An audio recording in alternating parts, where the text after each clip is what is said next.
Average 42 ఉంది, ఇక్కడ average 81 ఉంది, ఇక్కడ 5 నంబర్స్ ఉన్నాయి, ఇక్కడ 8 నంబర్స్ ఉన్నాయి. ఓవరాల్ యావరేజ్ ఎంత క్యాలిక్యులేట్ చేయమని అడుగుతున్నారు. ఈ రెండిటికి డిఫరెన్స్ ఇక్కడ రాస్తాం, ఈ రెండిటికి డిఫరెన్స్ ఇక్కడ రాస్తాం.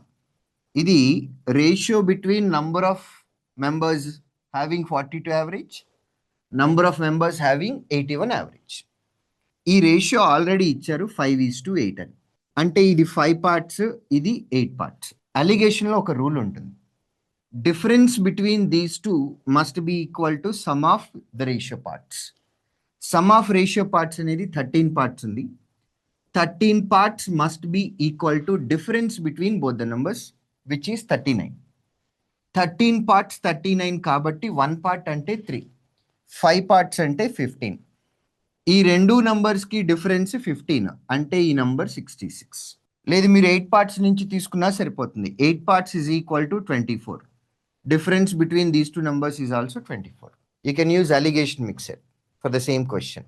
ఇదే క్వశ్చన్కి మనం నిన్న మాట్లాడుకున్న ఈక్వాలిటీ కాన్సెప్ట్ కూడా వేయచ్చు. Fourth method I'm telling you for the same question. Fourth method, already we have 5 numbers, their average is 42. ఇప్పుడు ఆల్రెడీ ఒక గ్రూప్ ఉండి ఈ గ్రూప్కి యావరేజ్ 42 ఉంటే కొత్త నెంబర్ 42 యావరేజ్, కొత్త నెంబర్ ఒకటి యాడ్ చేస్తున్నాం, ఆ నెంబర్ కూడా 42. ఈ నెంబర్ యాడ్ చేసిన తర్వాత గ్రూప్ యావరేజ్ అనేది 42కి ఈక్వల్ ఉంటుందా, ఎక్కువ ఉంటుందా, తక్కువ ఉంటుందా? ఇలా ఇంకొక గ్రూప్ యాడ్ చేస్తా. ఈ గ్రూప్లో 5 మెంబర్స్ ఉన్నారు, 5 మెంబర్స్ ఉన్న గ్రూప్కి యావరేజ్ 42. ఇప్పుడు నేను 8 మెంబర్స్ ఉన్న గ్రూప్ని యాడ్ చేస్తున్నా, ఈ 8 మెంబర్స్ ఉన్న గ్రూప్ యావరేజ్ కూడా 42. ఇప్పుడు ఈ గ్రూప్ మొత్తాన్ని యాడ్ చేసిన తర్వాత టోటల్ గ్రూప్కి యావరేజ్ 42 ఈక్వలా, ఎక్కువ, తక్కువ? ఈక్వల్.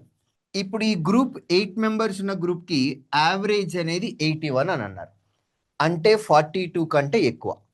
కాబట్టి టోటల్ యావరేజ్ అనేది 42 కంటే ఎక్కువ ఉంటుంది. ప్లస్ 42 ఉండాల్సిన చోట 81 ఉంది అని అంటే ఎంత ఎక్స్ట్రాగా ఉంది? 39 ఎక్స్ట్రాగా ఉంది. అలా ఎన్ని మెంబర్స్కి ఎక్స్ట్రాగా ఉంది? 8 మెంబర్స్కి ఎక్స్ట్రాగా ఉంది. సో మనకి ఎక్స్ట్రా వాల్యూ ఎంత అంటే 39 × 8.